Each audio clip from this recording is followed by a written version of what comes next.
Hi everybody, welcome back to another exciting video of the Winsome Travels channel. Summer is a great time to explore the outdoors. One of my favorite things to do during the summer is an impromptu road trip. Nothing beats logging off work, throwing together a few personal items and driving off to an unplanned destination while enjoying the orange sunset.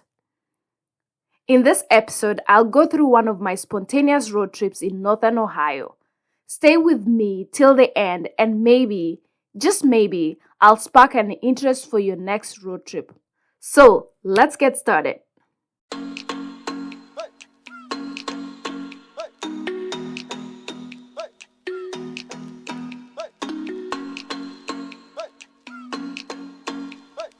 Our first stop was Winery at Wolf Creek. A small vineyard in northern Ohio, Wolf Creek is ranked among the top 15 vineyards in Ohio. The winery is situated in a picturesque setting with scenic views of the surrounding Wolf Creek Valley, adding to its charm and appeal. It offers a serene atmosphere for wine tasting, hanging out with friends, or walking on its beautiful grounds. The winery offers a variety of wine and cheese and cracker baskets at an affordable price, making it a great spot for an afternoon picnic. The winery also has several goats that you can pet if you love goats. What's one thing that comes to mind when you think of Ohio? Definitely not vineyards. However, Ohio is home to several wine regions that collectively make up Ohio's wine country. While not as well known as some other wine regions in the United States, Ohio's wine country has over 300 wineries that offer a diverse range of wineries and vineyards producing a variety of wines. Some of the prominent wine regions in the state include Lake Erie Shores and Islands, which is located along the southern shore of Lake Erie and is one of Ohio's primary grape-growing areas. The cool climate and fertile soils contribute to the production of many grapes varieties, including Riesling, Chardonnay, and Cabernet Franc. There's Grand River Valley, which is situated in northeastern Ohio.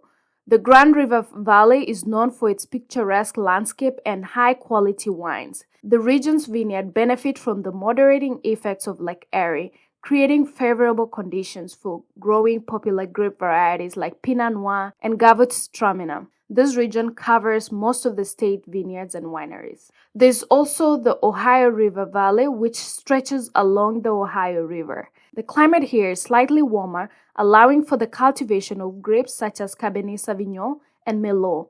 This region covers parts of southern Ohio, including Cincinnati, and parts of Indiana and Kentucky.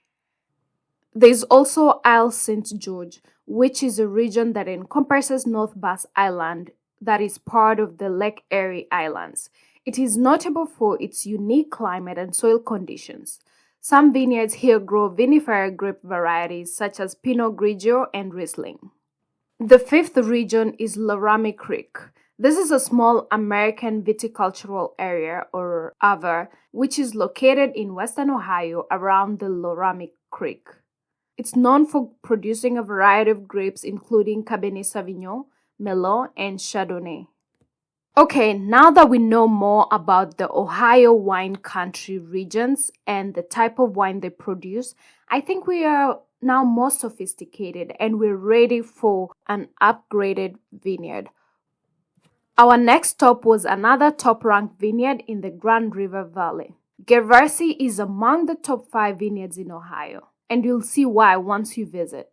Located in Canton, Ohio, Gervasi Vineyard is part of the Gervasi Village, which includes several other establishments such as restaurants, a spa, a boutique hotel, and event spaces. If you're planning to eat there, I advise you to check out their bistro. Although you need an advance reservation for the bistro, this 3-floors upscale Italian restaurant has amazing food and great ambience. Make sure you get their gluten-free flatbread if you have the option to choose. It was amazing. You won't regret it, I promise. If you plan to go there for the cave wine tasting tour, they require that you book a reservation by a day before your tour, so make sure you keep an eye on that. However, you can also ask for a flight of 3 wines for just $11 if you're not able to make a reservation in time. Also, if you don't have a reservation, you could also go on Saturday On Saturdays, you don't need a reservation at all, so you should be good. I believe they have walk-ins then.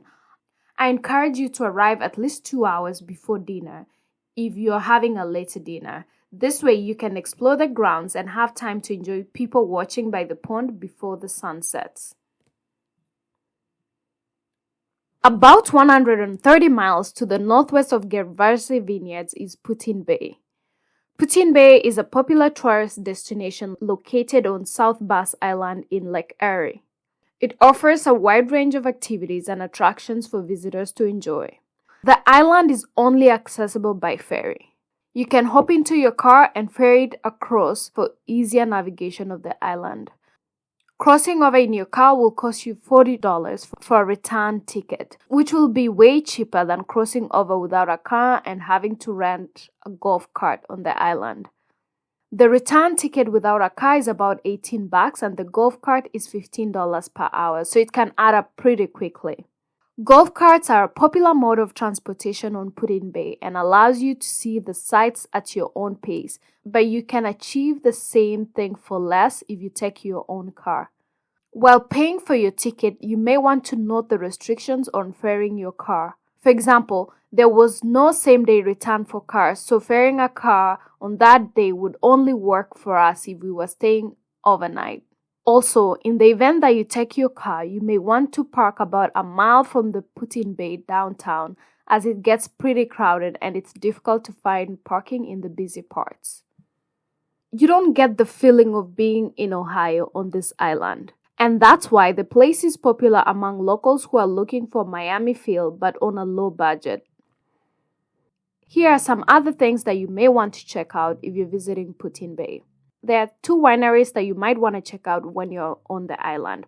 One is the Heinemann's Winery, which is the island's oldest family-owned winery, and it was established in as far as 1888. You can learn about winemaking and enjoy wine tasting in their beautiful garden. Another popular winery is Putin Bay Winery. This is another top-ranked Ohio winery. It's housed in a historic mansion, and it provides a great place to try out some wines by the marina while people watching. Just sitting there by the marina, watching people, the sun is up in the sky, it's a warm day and the breeze coming through. It's just an amazing feeling. It's a real definition of dolce far niente, or the joy of doing nothing. Another thing that you can do is island hopping. You can take a ferry to nearby islands such as Middle Bass Island or Kelly's Island to explore even more natural beauty and attractions. Putin Bay is known for its vibrant nightlife. You can explore the various bars, restaurants, and live music venues for a fun evening out. Don't worry if you're here just for the day. There's no difference between day and night when it comes to having a good time at Putin Bay. Since this is an island, there are a lot of water sports. You can engage in water sports like jet skiing, parasailing, kayaking, or fishing to make the most of your stay at this island. While planning your trip, you should remember that the availability of certain attractions and activities might depend on the season, so it's a good idea to check ahead of time to plan your visit accordingly. I hope you enjoy your time in Putin Bay. And if you do, please go ahead, comment below, put any updated information, and hopefully someone out there, someone planning their trip to Putin Bay will benefit from it. Our next stop is one of my favorites. We went to the White Star Quarry, which is a popular scuba diving destination located in Gibsonburg, Ohio. Yes, you heard me right. I said scuba diving in Ohio in the same sentence. White Star Quarry is a former limestone quarry that has been filled with water, creating a picturesque and clear underwater environment, which is perfect for scuba diving and snorkeling activities. The quarry offers a unique diving experience with various depths and underwater attractions, including submerged vehicles, sunken boats, and artificial structures that were intentionally placed to enhance the diving experience and create an underwater adventure park. A section of the quarry has been designated as a beach. It has white sand and the water is blue. If not for its small size, you would think you are somewhere in the Caribbean. It can get pretty busy, so make sure you arrive as early as noon to snag a good spot for yourself. If you have more time to explore the region, you can visit Cedar Point in Sandusky to experience the thrills at one of the best amusement parks in the world. Cedar Point offers a wide range of roller coasters, rides, and attractions for all ages. Known as the roller coaster capital of the world, Cedar Point is ranked among the top 10 biggest theme parks in the world.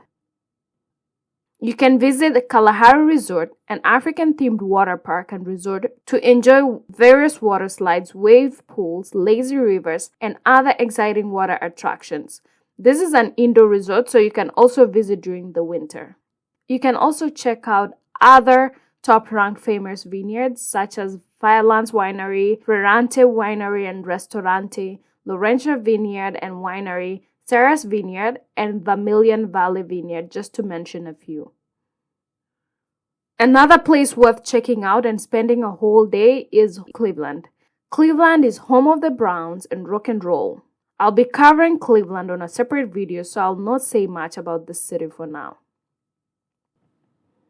I must warn you that hotels near Port Clinton, Catawba Island, and Sandusky are pretty expensive, especially during the summer, so you may want to stay in nearby cities or towns. During the weekend that we traveled, a 4-star hotel was going for less than $180 in Cleveland, but was about $300 that's a night in Sandusky, which is pretty expensive. I would expect Cleveland to be more expensive than Sandusky. These are just a few examples of the many activities and attractions available in Northern Ohio. As you've seen, the region offers a diverse range of options for entertainment, outdoors adventures, natural attractions, and sports activities. It's an area that's suitable for visitors of all ages and interests. Alright everybody, that's it for today's video.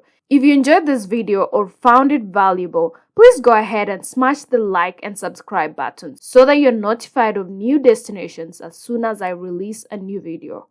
Until next time, let's keep exploring.